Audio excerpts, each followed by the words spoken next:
Horizon Jazz Home City Reaction. This is America's Guerilla Airforce, Claire Chennault, and the Flying Tigers. I don't know if I pronounced that right, but yeah, I guess we'll know. This was on Fat Russian, obviously the latest Fat Russian video. I guess about a whole squad or something, not just one badass guy, badass squad. Yeah, what does that mean? Guerrilla Air Force, like what they did their own thing or something, defied order or something. I don't know how that works. Maybe this is like a really old time video, not time video, really old time history, I guess, much before World Wars or something. Like that would kind of make sense. But it's gonna be interesting. It's a Federation video, so let's watch this one.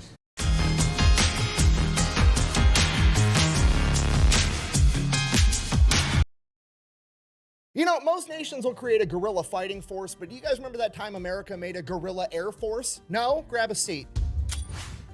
Today we're talking about Claire Chennault and the AVG, also known as the American Volunteer Group, aka the Flying Tigers. Okay, now if you already follow me, or if this is the first time you've ever seen one of my videos, you are somebody that just clicked on a World War II Flying Tiger video and probably already know a ton about World War II to begin with, so I'm not gonna waste your time rehashing the entire thing. Okay, so this World War II flying.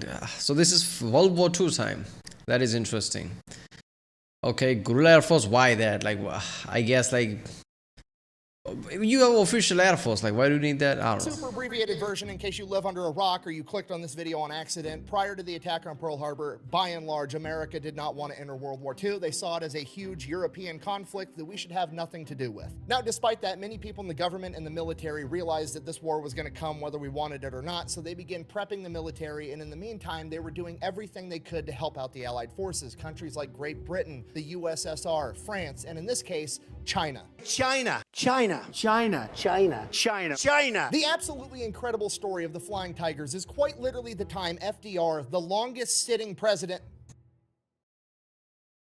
Yeah, but have you seen Trump's clips recently, or at least maybe it's the only one that I've seen? He's doing less of a hand movement. I guess people like is telling him like how to do, what to do, how to behave, and he's actually listening or something. I don't know what the fuck that is, but yeah, he's doing much less hand movement, right? He's getting pissed off at reporters less. I don't know. It's like just the shit that YouTube throws at me. Like, what is this? Like, yeah, maybe it's just the clips I've seen. I don't know. That was in reference to the fact that he sat 3 terms, not that he was always, you know what? We're just going to move on. We're just going to push through. Anyways, FDR was approached by this crazy ex-infantryman that became a pilot known as Claire Chennault, aka Old Leatherface. He had recently just gotten back from China where he was working as a civilian contractor, and he realized that like, hey, Chinese Air Force kind of sucks. It'd be really cool if I could get some American pilots with good training and some American planes and take them over there. I feel like we could wreck house. So he approaches FDR with this idea, and FDR is kind of stuck in this situation of like, well, I can't send over American service members because then that'll be an act of war against Japan. So here's what I'm gonna do. I'm gonna approach 100 of the best pilots and mechanics and ground crew that America has, and I'm gonna let them have the opportunity to get released from their contract. They can resign their commission and become civilians again, as long as they agree that they are then gonna immediately go over to China with Claire Chennault and found a guerrilla air force and fight the Japanese by themselves. And we are gonna get to all of that right after a word from our sponsor. Yeah, this is like CIA level shit, right? Cold War CIA level shit. Hey, you're a civilian now. I mean, it wouldn't be so bad if you went to China and do the Air Force shit. I mean, come on, that's what you want to do always, right? As since you were a kid, right? Right, that's your dream.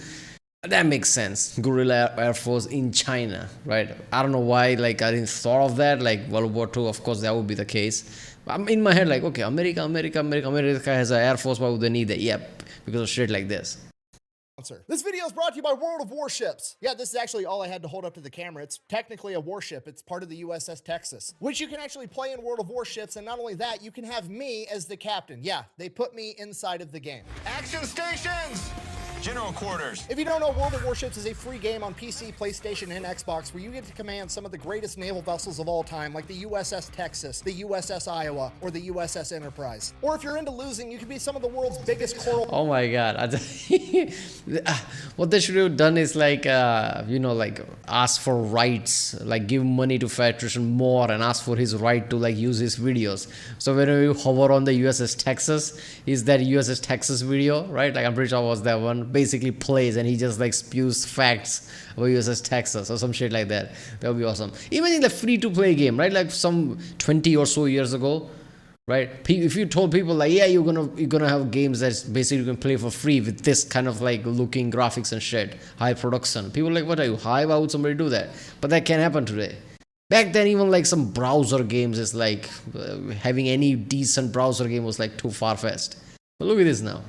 Reefs like the Yamato or the Bismarck. Seriously though, go check it out. I'm gonna have it linked down below. And when you use the code VETS4VETS, you're automatically gonna unlock me and Demo Matt, as well as a tier 4 battleship and a bunch of in-game money and 14 days of free premium play. So yeah, let me know how bad me and Matt are at voice acting in the comments down below. Let's get back to the video. Our story begins on September 6th, 1893, when a sweet little baby Leatherface, Claire Chennault, was born. He grew up the son of a cotton farmer and pretty much crushing poverty his entire life. While he was in high school, he ended up seeing an acrobatic air show at the Louisiana State Fair. You gotta remember, this is the early 1900s. Planes are brand new. He'd never even seen a plane before, let alone seen a plane doing acrobatic stunts, and it left such an impression on him that it became his new life goal to become a pilot. Because of this, after graduating high school, he immediately enrolled. If somebody does acrobatic stunts today on a plane in front of a kid, kids is like, what the fuck? Yeah, so back then, obviously, right, like planes one of those things that will never get old. You see a jet plane, like something like F-22 or something, doing some kind of stunts, your mind would be blown.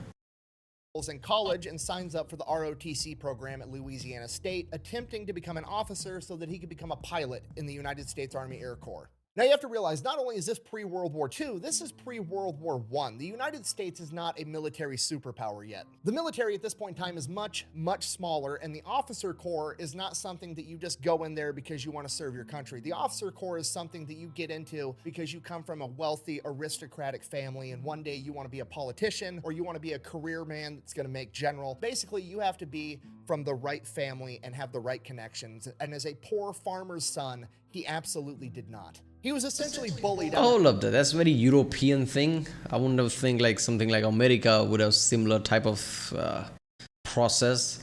I know America like take a lot of things from Europe, like everybody, but still like with how America was formed, right? Like that's okay. Being, that's just a stepping stone to be something else type of way, and just only aristocrats can do it. Like, I don't know. That feels weird. Of the ROTC program, his first year there, he would end up finishing his degree at Louisiana State and going on to become a gym teacher. He absolutely hated it, ends up quitting his teaching job, goes and works at a Goodyear tire plant, finds a wife, starts having kids, starts up his family. Shortly after that, World War I breaks out, at which point he's thinking like, okay, the demand for military personnel just went through the roof. Maybe this is my opportunity to finally get a chance to become a pilot. So he goes, he signs up for the Army. He's eligible to go into the officer training program because he does have a college degree, and he specifically requests to become a pilot. Now, he does get accepted to be an officer. He goes through the training program, becomes a 90-day wonder where he gets all of his officer training in 90 days. However, in regards to him being a pilot, the letter he received said, and I quote, "Applicant does not possess the necessary qualifications for a successful aviator." So while he was able to change his stars a little bit and break into that officer class as a son of a poor farmer, becoming a pilot would prove to be another level of difficulty. You see, the idea at the time was that if you wanted to be a military pilot, you had to be the best of the best. And apparently in their eyes, the best of the best meant that you basically had to go to an Ivy League college and be an athlete. So like, if you weren't competitively rowing a canoe at Yale, you obviously couldn't be good at flying an airplane. I truly, for the life of me, will never be able to understand the logic that goes into this line of thinking. Like, hey, we're gonna put you in a potentially life or death situation. Who would you rather have by your side? Somebody that was born with a silver spoon in their mouth that competitively weaved baskets at Harvard, or some fucking farm kid that grew up in soul-crushing poverty? Because unless we're having an Easter egg hunt. Yeah, the like rich envy that people used to have back then for like centuries is like really insane when you think about it. Like, oh, surely best of the best must be that. No way it's somebody poor. Okay, what about somebody who want to put their life on the line and fight? Like, of course, a rich guy who has everything to lose and who's like, like living lesser life is gonna be the one who do it. Come on, really? Yeah, it's one of those things, like if you think about it more than 2 seconds type of thing, right? Like, yeah, of course it's that, and then you really think about, oh, what the fuck, right? And like all the stories of fat nutrition basically talking about how like like really badly doing people having ambitions and rising up, actually having some kind of like pride and like a drive behind them to achieve some ridiculous shit. Like those are endless stories, right? So imagine if like America didn't change their views and like still kept to that like backwards type of thinking. Like all these people would have gone like unnoticed, right? And wouldn't have done that was necessary to win things. I'm going with the farm kid 100% of the time, 110% of the time if he's got bad vision, because he's clearly going to be unstoppable. Regardless, Claire ends up getting rejected for the pilot program, and he gets voluntold to be infantry. So now he's an infantry officer, goes through, does all the training. By the time he gets into his unit gets trained up, they get ready, they're shipping on their way to World War I. World War I ends. So great.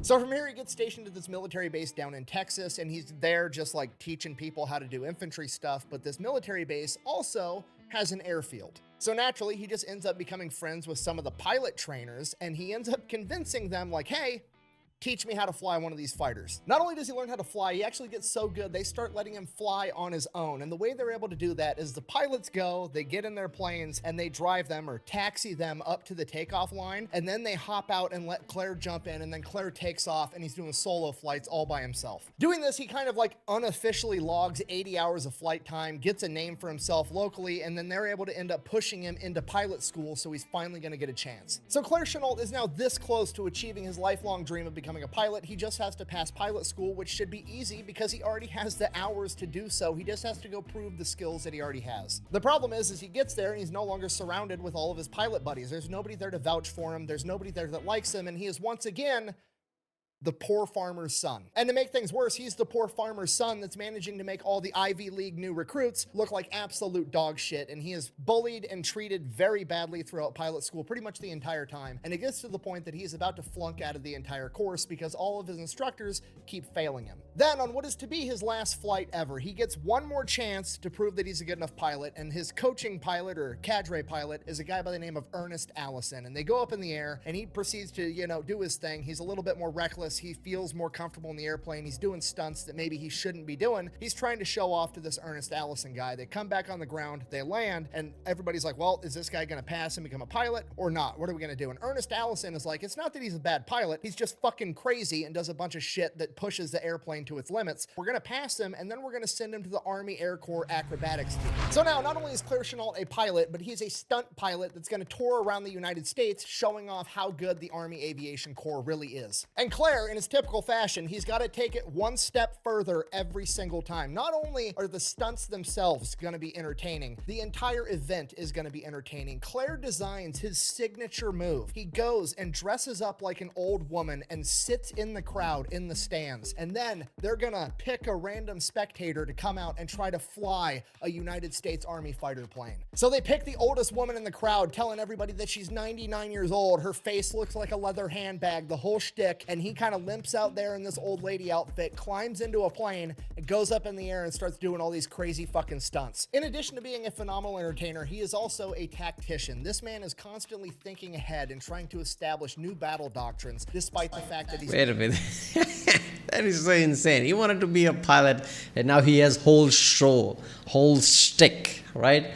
He has to think about performances. He needs to think about all these setups and things. That requires a level of creativity that lots of people don't have.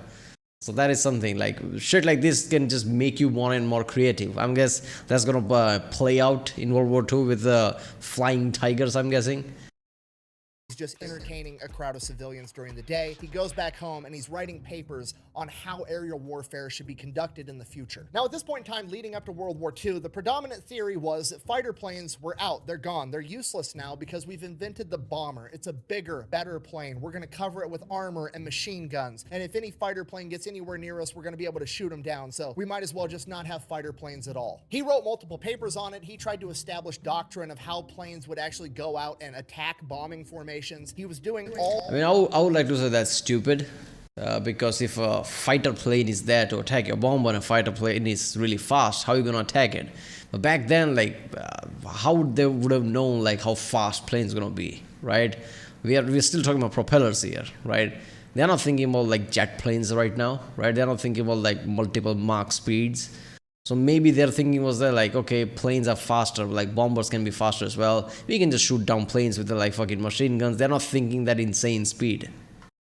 All the intellectual work that went into this, and it made all of the other aerial officers absolutely fucking hate him because he's trying to shoot down their idea of just having heavy bombers all the time. And because of this, for years, he was repeatedly passed up for promotions, and then it got so bad at one point that they tried to actually med board him out of the military. Basically, all the other officers were like, this guy's always fucking coughing all the time, and he has chronic bronchitis because he got the Spanish flu back during World War I, and the chronic bronchitis just never went away. So they ended up trying to med board him out of the military, at which point he's like, you know what, fuck it, I'm just gonna resign and get out. So he's done. He gets out. He sucks. He curses a lot, right? I mean, people puke when he walks by. So it's just whole thing, man. Just think of a whole thing. But yeah, we can't have him. That's what that was about.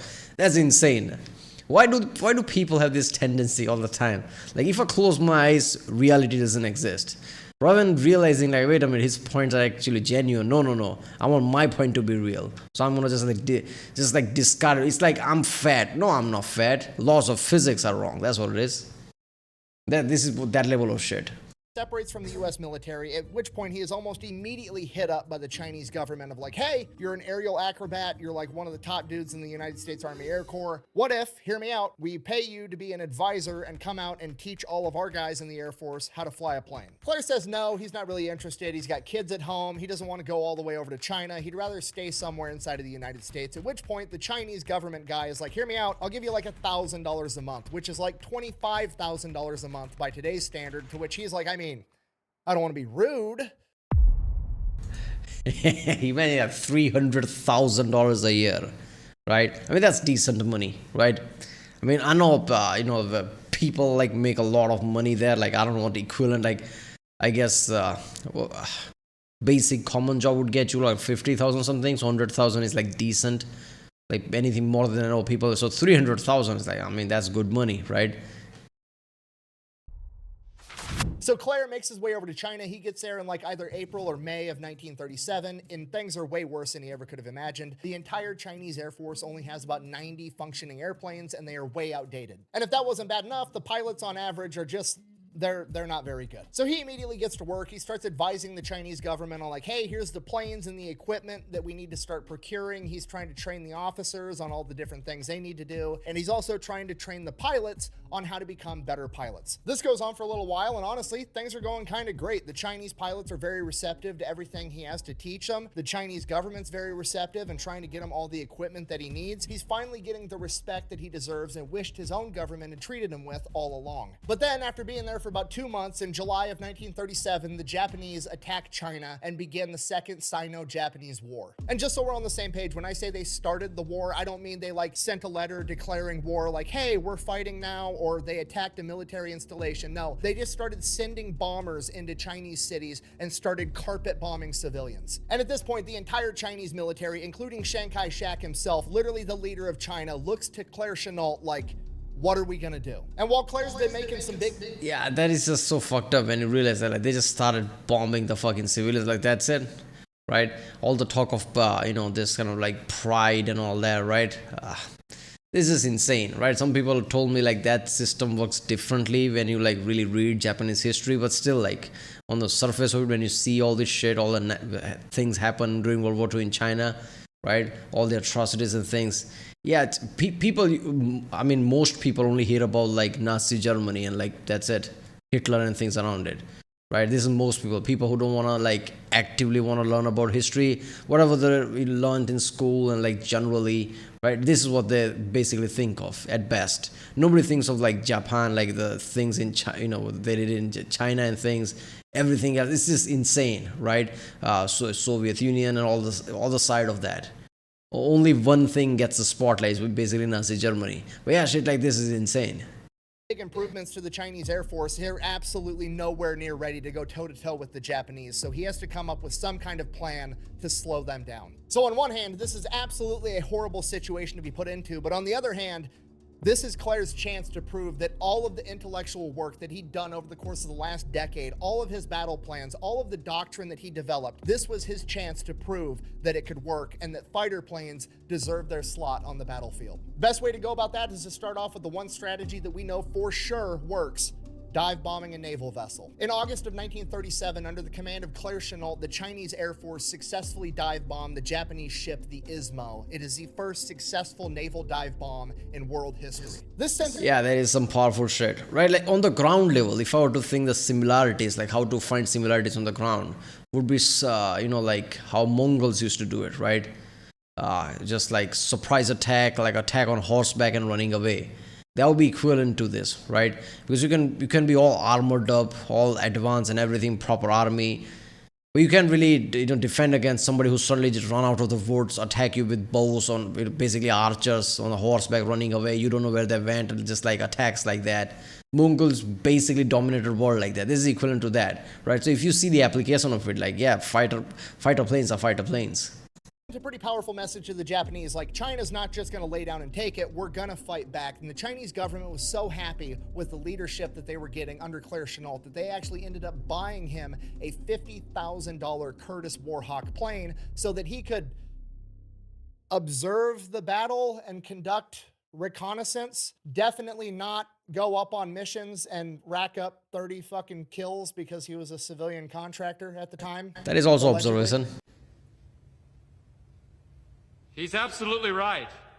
Now, to be perfectly clear and intellectually honest, I'm not saying that he did rack up 30 aerial kills. I'm not saying that I can prove that. Not saying anyone ever has. I'm just saying a lot of people seem to think that he did, and he would never really admit one way or the other. But what we do know for sure is that after the successful dive bombing on the Ismo, Claire was like, if it works on boats, I bet it'll work on planes too. And that became the strategy. We're going to dive on the bombers and shoot them down as we fly past them. Now, the problem is that the Chinese planes weren't fast enough to be able to scramble, get up in the air, get at a higher altitude than the bombers to be able to sneak up on them in time. So Claire had to come up with another way of knowing when the Japanese were coming. So he had to have the Chinese go and set up observation posts all over China where these popular Japanese bombing routes were. And they were going to radio back and be like, hey, the planes are coming, here's the route they're taking, at which point he would be able to scramble the Chinese Air Force, get them up in the air and at a higher altitude than the bombers so they could sneak up and dive. I love this shit. All technology can get faster, but radio waves are radio waves, right? Light speed is light speed, right? So they're like, how to do it? Okay, planes are fast, but for the plane that existed in World War II, they were fast like that. Radio waves, like you use radio right now, you use radio back there. It's same speed. So like, they're coming, and it's like prepare for that shit. That's some ingenious shit right there.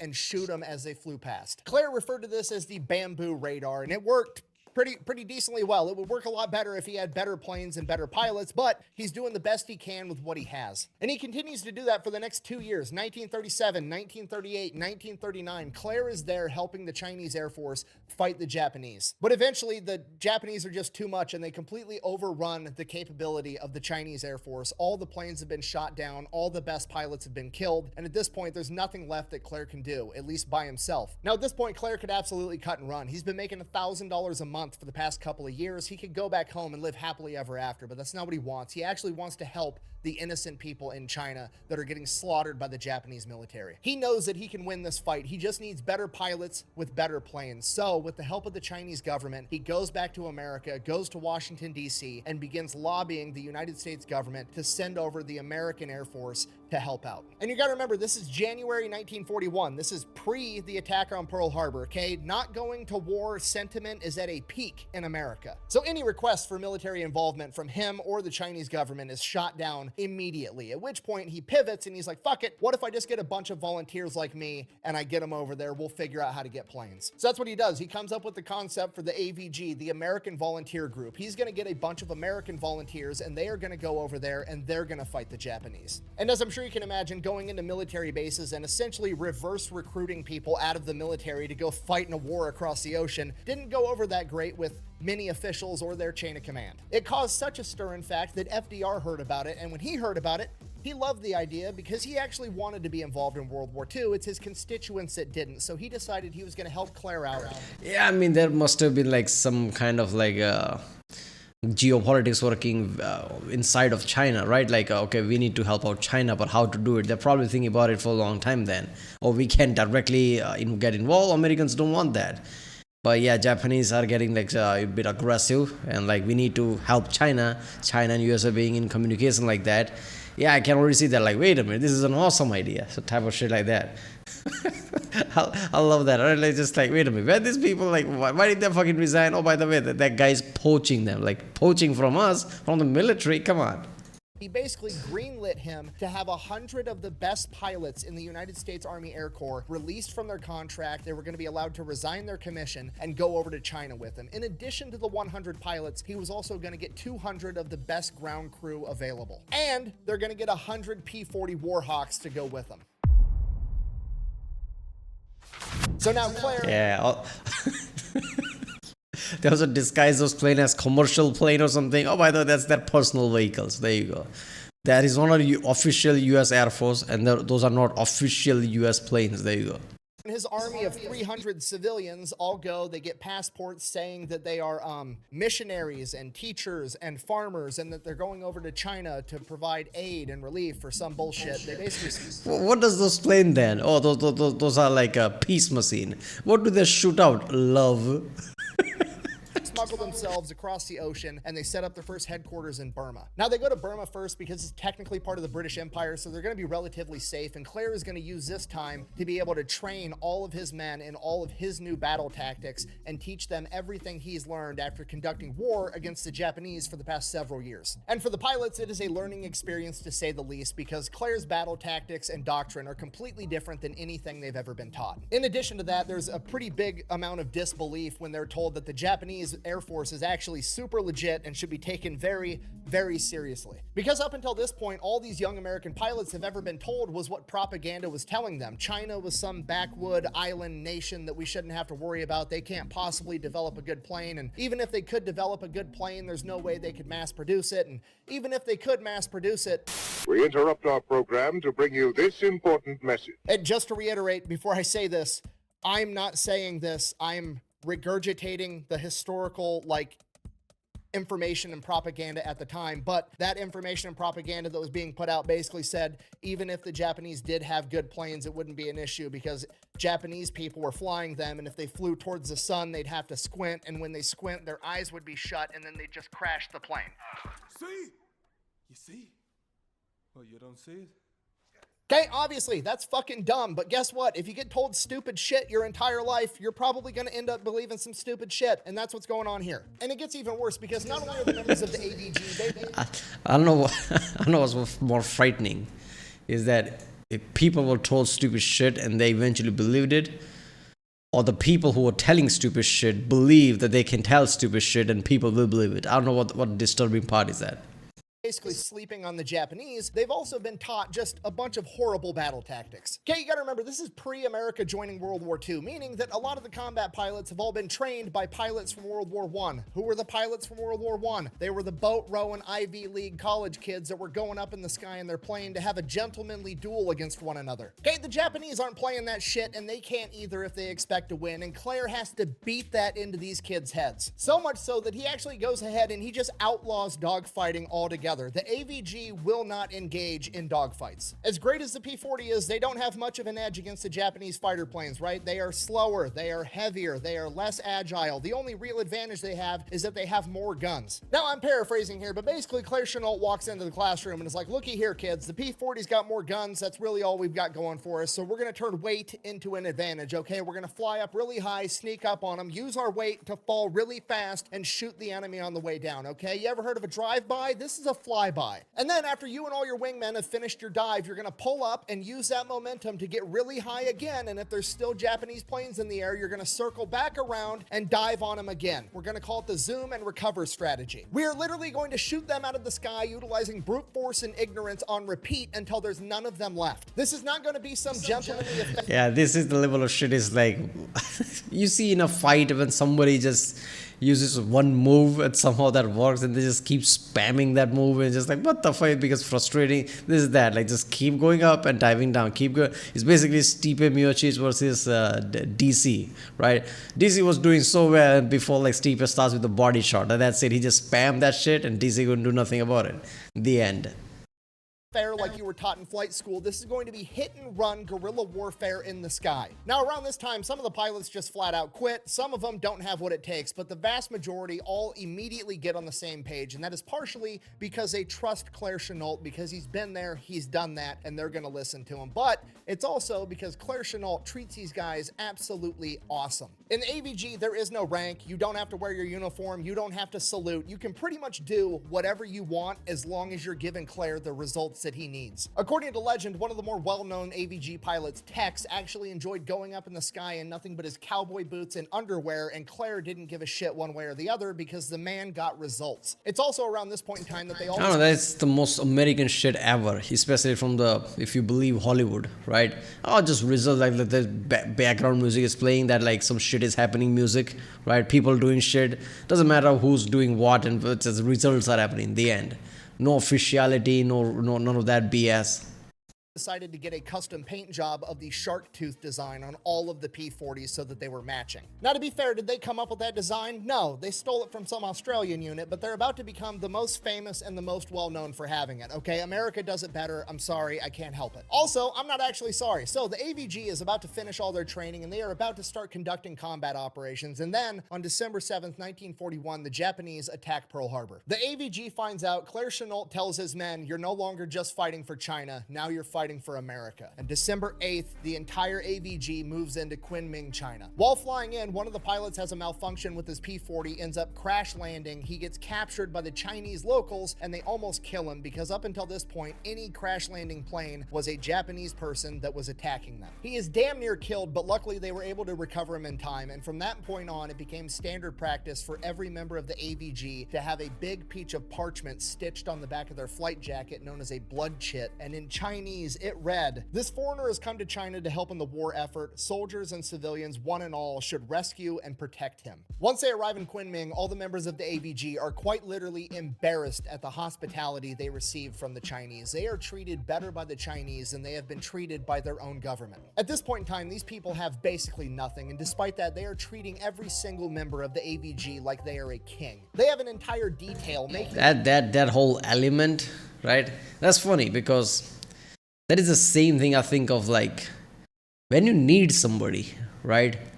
Like it's really different than when it's just like a thing you're doing. So basically nowadays you hear about all those people, oh, he's a soldier, yes, like there is literally people, like I've seen a lot of videos from, like, I don't know, like whatever those like viral videos and shit, where people like, oh, he's a soldier, he's killed people, it's just like disgust on their face.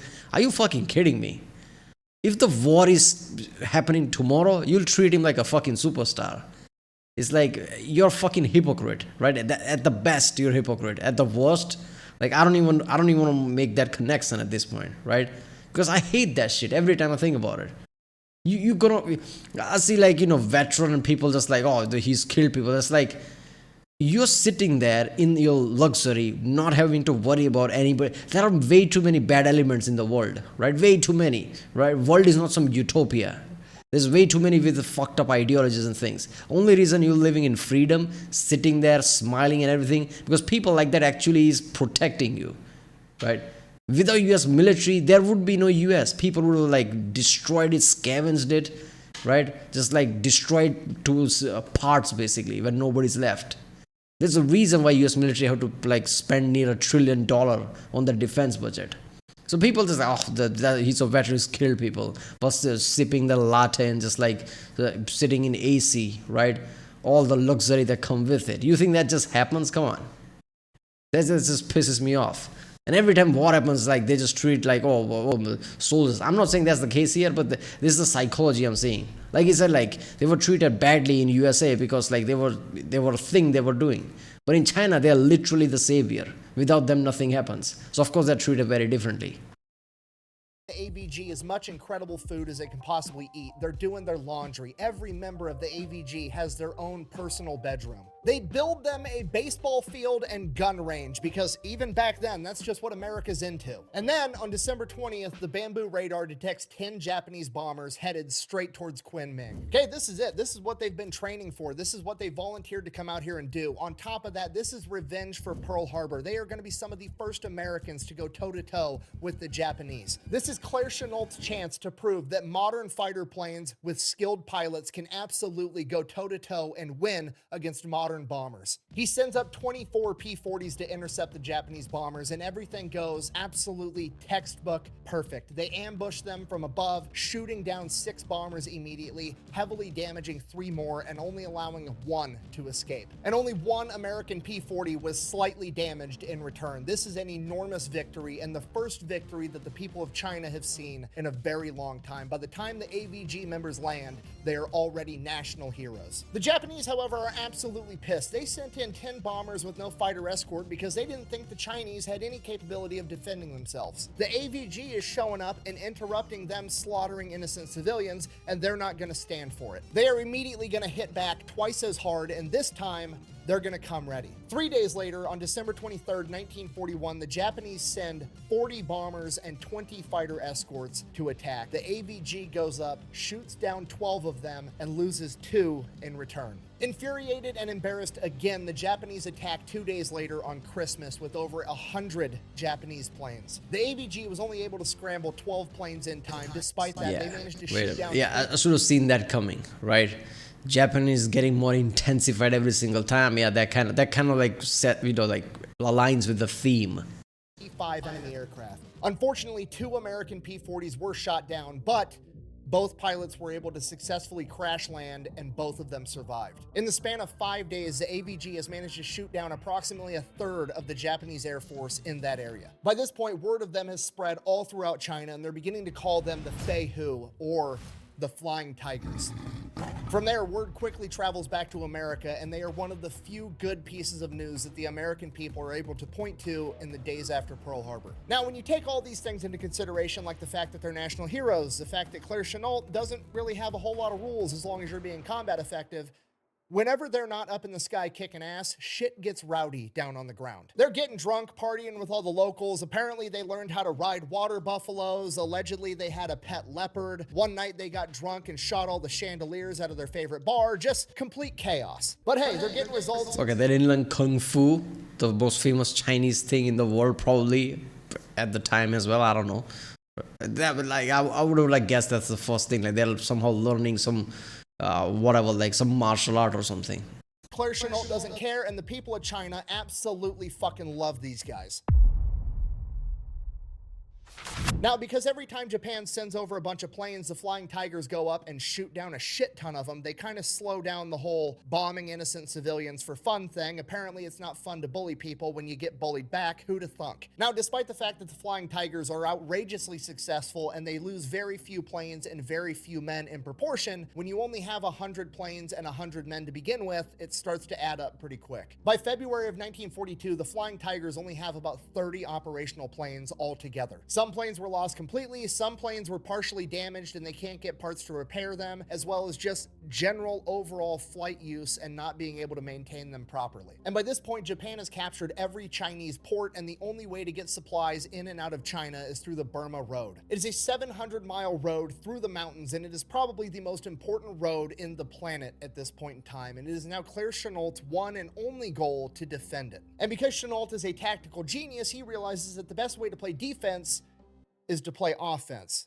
He knows that right now he is incredibly weak and he has to make his enemies believe the exact opposite. He needs to appear as strong as possible. So in March of 1942, he orders the Flying Tigers to fly into Thailand and attack Japanese airfields, and it is outrageously successful. They do this repeatedly throughout March, destroying a ton of Japanese planes, absolutely infuriating them. So naturally, the Japanese decide they're going to retaliate. They start launching raids on Chinese airfields with all the American P-40s on it, and they destroy a ton of P-40s, or at least that's what they think. Fell victim to one of the classic blunders. Claire Chennault had the Chinese make paper-mache P-40 replicas, paint job and all, and the Japanese were flying around shooting at quite literally paper tigers. This isn't even trolling at this point, okay? This is art. Leatherface is literally 10 steps ahead of the enemy at all times, and it's...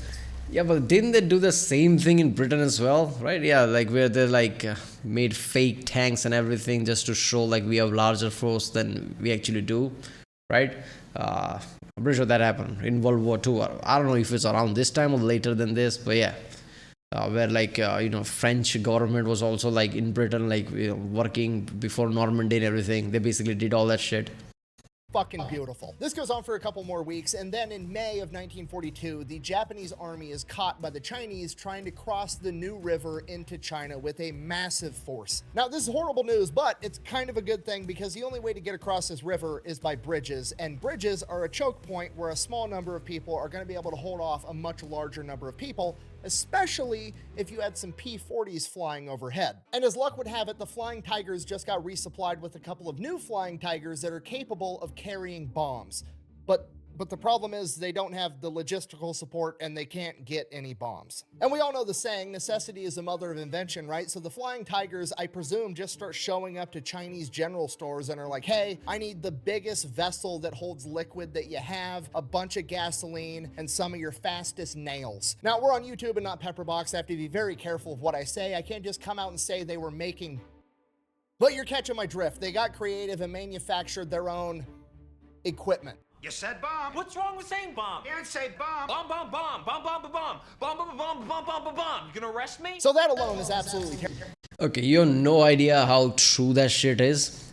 I've reacted to Sandbox video recently and people told me like, oh, wait a minute, that video title gave me aneurysm, whatever. Like, that is true because I had to cut out a lot of words from the fucking title. Every time I put back a title, let's just say Syria, right, related to that. Even if I put like some similar title, YouTube suddenly flags that, oh, that's a problem. As soon as I backspace and remove it and save the video is fine. It's like words kind of issues in your fucking title, regardless of the content of the video. That is insane, right? And you think like because of AI and everything, YouTube would have been more smarter than just some simple words, but apparently not. Terrifying. But you know what's even scarier is Claire Chennault, the tactical genius, is the one running the show here. And you know what's more effective than just bombing the enemy? If you flew over the river, past the enemy that's pinned up against the river, and just bombed all the supplies trying to get to him. So now the entire Japanese army is just stuck up against this river with no supplies for like a month. The Flying Tigers almost single-handedly halt the Japanese army. Literally hundreds of thousands of... That is such an insane shit. That's such a flags. I'm not just gonna attack you. No. That will come later. I'm gonna make sure that you don't escape or you don't survive if you try to escape. That's what I'm gonna do. Man, just fucking stuck there and starving. Dude, what do I do? Help! We'll be stuck here forever. Now, by this point, like mid-1942, the American military is really starting to get into gear, and they're actually starting to get forces out into this area, and a lot of the high-ranking military officials do not like the fact that Claire Chennault and the Flying Tigers are by far and away the most effective aerial combat unit in the United States military at this point. They have the most aces. They literally have 25 aces, and they only started off with 99 pilots. They have over a 20-to-1 loss ratio against the enemy, and by far and away the most experienced combat pilots in the world at this point in time. So there's this huge push within the military to basically absorb the Flying Tigers back into the military, and against Claire Chennault's requests and the requests of the Flying Tigers themselves, it gets pushed through, and it's gonna happen. On July 4th, 1942, the Flying Tigers are to be no more. But then the bamboo radar goes off one last time, and for the last time ever, 4 Flying Tigers and their P-40s take to the sky, intercept 12 Japanese bombers, shooting down 6 of them without losing a single man. And when they land, the Flying Tigers are officially decommissioned. After 7 months in combat, 23 of the 99 Flying Tigers would die in the line of duty. 4 of them in aerial combat and the rest to ground fire and training accidents, but they took with them 299 Japanese aircraft. Claire Chennault is to re-enter the United States military at the rank of colonel, and the rest of the Tigers are presented 2 options. They can return back to their previous unit, or they can stay and assist Claire with transitioning the new force over. All of the Flying Tigers are absolutely furious. Claire Chennault doesn't want this to happen. None of the Tigers want this to happen. They had an absolutely incredible team, and they wanted to keep it together as long as possible. Because of that, many of them choose to leave immediately and return back home to their original unit. Luckily, a couple of the Flying Tigers do stay and help Chennault with this transition, and it is a very rough transition because the new man in charge is Joseph Stilwell, aka Vinegar Joe, one of the most controversial and disliked generals in American history. I mean, the audacity for this dude to show up in theater and just be like, wow, you've accomplished all of this with only 300 men. You know what I should do? Think that you did everything wrong and not take your fucking advice, which is pretty much exactly what happens. So Joe Stilwell and Claire Chennault basically fucking hate each other the entire time. Despite that, Claire Chennault ends up getting promoted to the rank of general, and he is put in charge of the 14th Air Force, and he remains in China until the Japanese surrender and World War II comes to a close. From there, he goes back home, he retires, he advocates in DC very heavily that the American government should support the current Chinese government because he absolutely hates communists, which, I'm gonna be honest with you, just when I thought I couldn't have a bigger man crush on a guy, he goes and pulls that card, but here we are. And at this point, to pretty much nobody's surprise, it falls on deaf ears entirely. Oh, what the fuck? I mean, yeah, around this time, like in Soviet Union and like USA was kind of working together again in World War II. It's after the fall of Hitler and like Japan, right? After the world was over, like kind of like Soviet Union thing intensified and they became rival. So they couldn't have, like, if they had supported China, like Chinese like non-communist party. Imagine if like Communist Party never rose to power. How different China would have been. It's basically like how Taiwan is, but like whole China would be like that, I'm guessing. Nobody listens, nobody cares to what Claire Chennault thinks or says, and he just retires and gets to live happily ever after for a little bit, and then ends up passing away from cancer at the age of 67. And that is the story of the Flying Tigers, America's guerrilla air force, one of the most effective fighting units of all time, and their leader, Claire Leatherface Chennault, one of the most underrated and underappreciated tactical geniuses in American history. But I hope this video helps with that at least a little bit. Thank you for watching. The best way to support the channel is go buy some merch over at thefatelectrician.com. Quack bang out. Boy, oh boy, I sure do love it when the government comes in at the last minute to ruin a good fucking story. He should have used that clip. I'm from the government and I'm here to help. That clip gets me every time. That's so good. But yeah, this is so effed up, right? Like in the end, I mean, they could have just said like, fuck it, like we're not official army anyway. Like we'll be our own way, but like they can't do that because they need funding, right? Like that's the whole thing. Like funding was the issue. Otherwise, they could have just like stayed their own unit. Like they don't have to listen to military. But yeah, in the end, yeah, obviously, like everything got up. This is what happens. Like things goes like big scale. Everything gets watered down. Bureaucracy enters the scene. So the whole Flying Tigers work great because of their like size and things. But as soon as they get incorporated, like yeah, shitty people will come with power, right? Ruin everything. That has been one thing in all factors and stories, right? And the eye thing, bad eye and bad people in the power structure. There you go. That's when like shit's about to happen. Right, well, that was America's Guerrilla Air Force, Claire Chennault. I pronounced it right. Oh, look at that. The Flying Tigers by Channel Federation. If you like my content, subscribe, and I'll see you next time.